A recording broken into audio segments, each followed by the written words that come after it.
The wind carried a low, mournful whistle across the open plains as dusk fell, sweeping dust and stray leaves through the small, forgotten station at the edge of nowhere. The platform was nearly empty now, just a broken bench, a flickering lantern, and a young woman sitting at its edge, her hands trembling in her lap. Her name was Clara May, and everything she owned was tucked into a worn carpet bag resting beside her boots. The train had arrived 2 hours ago and gone again. One by one, the other passengers had been claimed, some by husbands, others by family, a few by the promise of hired work. But no one had come for her. The man who was supposed to, her betrothed, the one who had written her gentle letters and promised a quiet home in the West, had not shown. Not even a message. The cold crept into her bones. Each gust of wind bit at her through her thin coat, carrying the smell of rain-soaked earth and iron. She rubbed her hands together, tried to keep her chin high, but the ache of disappointment pressed down harder than the weather. A station worker had passed by earlier, pity in his eyes, but no offer of help. "Last wagon left hours ago," he'd said. "You'd best find a room in town before nightfall." But there was no town nearby, not one she could walk to before dark. Now the sky was a deep gray blue, streaked with bruised clouds. The lantern light flickered over her pale face as she whispered to herself. "He must have been delayed." That's all. She tried to believe it, even though her stomach twisted with dread.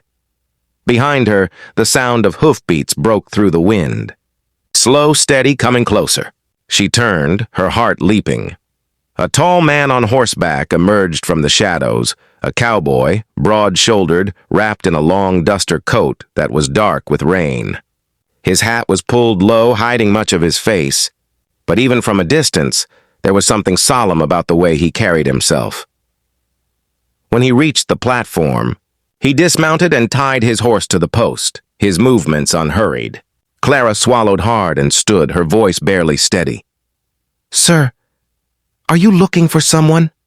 He glanced at her, his eyes the color of storm clouds. "No, ma'am. Just passing through." "Oh," her voice faltered. I was waiting for someone, but..." She trailed off, the words catching in her throat. He studied her quietly for a moment. "Train left hours ago," he said. "I know," she whispered, clutching the handle of her bag. My intended didn't come."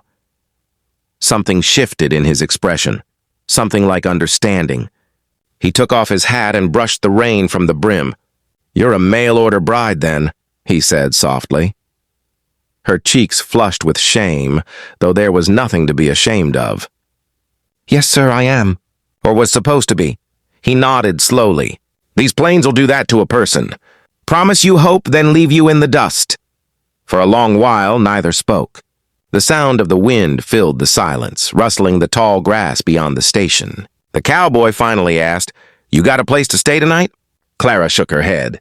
"No, the man at the station said the next town's 10 miles. I can walk." He frowned, looking out at the darkening horizon. "Not in this weather. Coyotes will be out soon. You'll never make it." She bit her lip, hugging her coat tighter. "Then what should I do?" He was silent for a moment, weighing something in his mind. Finally, he said, "My ranch is 5 miles west. Ain't much, but it's dry. You can stay there tonight if you don't mind the company of horses and silence." Her eyes widened slightly. "You'd let me?" He nodded once. "Be cruel not to." When she hesitated, he added gently, "I won't harm you, ma'am. You have my word." Something about his tone, steady, low, almost sad, made her believe him. She picked up her bag and followed him to the horse. He helped her mount, his gloved hand firm but careful at her waist. As they rode, the rain began again, soft at first, then heavier. The world blurred into shades of gray and silver, and the steady rhythm of the horse's hooves was the only sound. Clara held her bag to her chest, her heart pounding with a mix of fear and gratitude. She risked a glance at him through the rain. He rode straight and silent, his hat low, his jaw shadowed by stubble. There was a loneliness about him that matched her own, a man who spoke little because he had no one left to speak to. After what felt like hours, they crested a hill, and a small cabin came into view below, a modest ranch house surrounded by a split-rail fence and a barn. The faint glow of firelight shone through the window, promising warmth. He dismounted first and offered his hand to help her down. When her boots touched the ground, she nearly stumbled from exhaustion. "Easy," he said softly, steadying her by the arm. His voice was rough, but there was gentleness in it. Inside, the cabin smelled of wood smoke and coffee. The fire in the hearth was low but steady. He hung his coat by the door, then turned to her. "Sit by the fire," he said. "You're soaked through." She did as told, setting her bag down and kneeling near the warmth. Her hands trembled as she stretched them toward the flames. He moved quietly behind her, filling a kettle with water. "I'll make coffee," he said. "I ain't got much else to offer right now." She turned to him, her voice trembling. "You've already offered more than most." He gave her a small nod and poured her a tin cup once it boiled. "Here," he said. She accepted it with both hands, her fingers brushing his briefly. "Thank you, Mr. Cole," he said simply. "Ethan Cole." She repeated the name softly, as if committing it to memory. "Clara May." He nodded, pulling up a chair across from her. "You're safe here, Miss May. You got my word on that." For the first time since leaving the East, she felt something close to peace. The storm howled outside, wind pressing against the windows. But inside the cabin there was light, warmth, and a man who didn't ask questions he didn't need answered. Clara sipped her coffee, feeling the heat spread through her chest. Ethan watched the fire, saying nothing. But his gaze flicked toward her more than once, quiet, thoughtful, and filled with something he hadn't felt in a long time. Concern.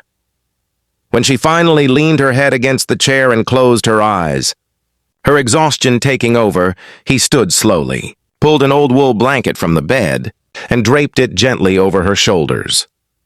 The firelight caught her face, pale, weary, beautiful in a way that spoke of strength rather than softness.